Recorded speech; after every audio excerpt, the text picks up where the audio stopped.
Did you know that there is a way that you can utilize things like potatoes, sweet potatoes, and rice to actually help heal your gut, maintain your gut, and actually literally feed it? So this happens through something called resistant starch, and that resistant starch feeds certain types of bacteria in the gut that are going to be producing this really wonderful substance that's going to help your gut. My name is Kylie. I'm an integrative and functional gut health dietitian, and today I want to share everything that we know about resistant starch and short chain fatty acids. Okay, so the first thing is that there are multiple ways that you can sort of manipulate using the bacteria in your gut to produce these beneficial things. Let's back up. The first thing is identifying what it is we're trying to do. So we are trying to get your gut bacteria to produce something called short chain fatty acids. Sometimes you'll see this written out as, I have to think about it, SCFA. So if you ever see that, that's what this is talking about, short chain fatty acids. The reason that this is so important is because these short chain fatty acids play a number of roles in the gut, okay? So the first thing is that they are the number one fuel source for the lining of the gut. So the lining of your gut is like less than one strand of hair thick, and it's one cell.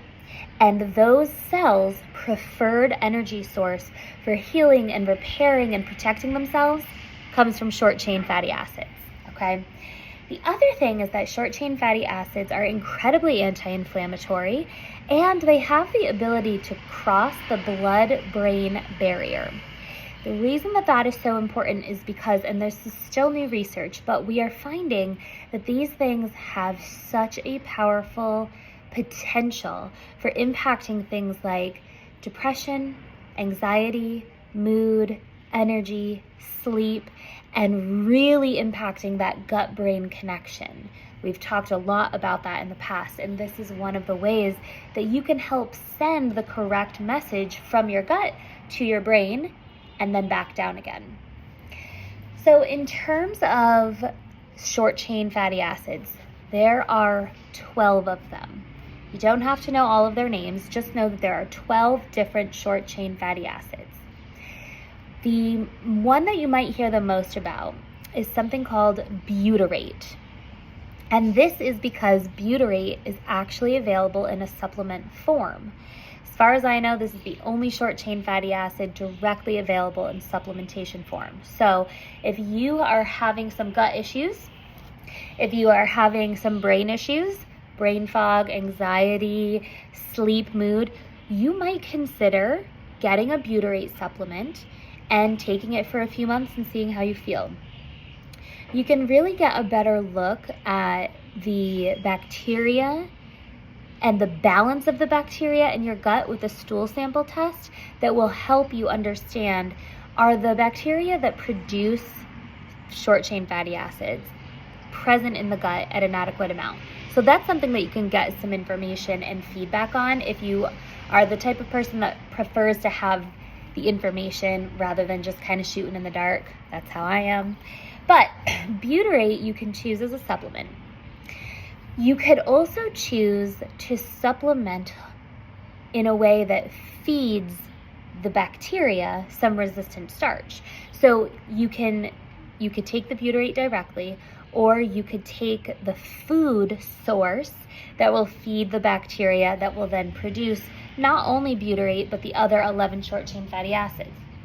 This is the product that I recommend and that we use here. This is Gut Fuel, and you could see that this is going to be backwards to you, but it helps with gut health, brain support, and inflammation support, and that is because it feeds the bacteria that produces short chain fatty acids. The food that is a resistant starch in this product comes from the green banana flour and the organic potato starch. Green banana flour is also available. You could buy it from Amazon. You could buy it probably not in most grocery stores, but you could find it online, and it's just green banana flour. That also has a lot of resistant starch in it. White potato starch has resistant starch. The other thing that you can get resistant starch from is through your food.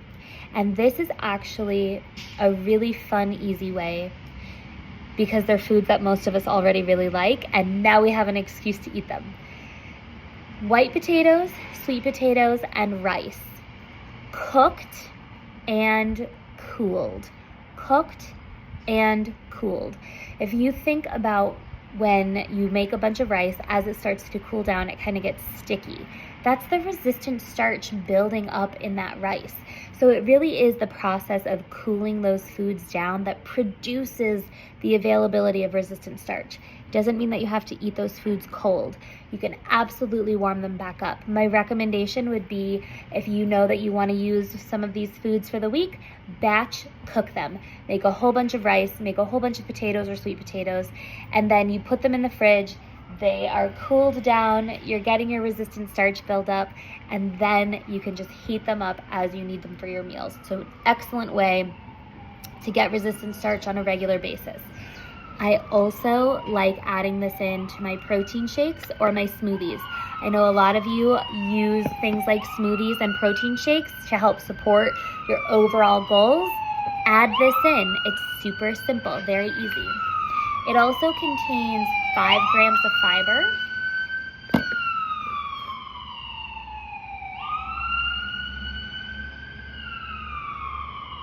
It also contains 5 grams of fiber.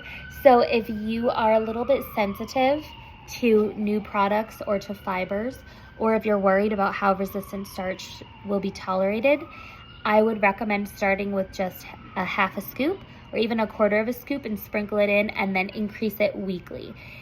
That is gonna help. That's gonna help. If you start using something like this, or if you start adding in potatoes or rice or sweet potatoes or green banana flour, and you don't tolerate it well, you need to take a look at what's going on in the gut, because it's a sign that something is off or imbalanced, or perhaps there's an infection of sorts, and you want to get your body in a position where you can support the addition of resistant starch, whichever way that you get it, okay? So if you're having a hard time getting these foods in, reach out and let me know. We can get you into good shape so that you can tolerate this, because it's something that your body and your brain both need. So that is the importance of resistant starch and how we produce things like short-chain fatty acids. Let me know what questions you have. Let me know what comes up. Let me know what feels confusing. I will get you answers. I will get you clarity, or we will work together and I will really help you dial in why you can't add things like resistant starch into your diet. Like this, send it to your friends and loved ones, subscribe to this channel, and I'll see you next week.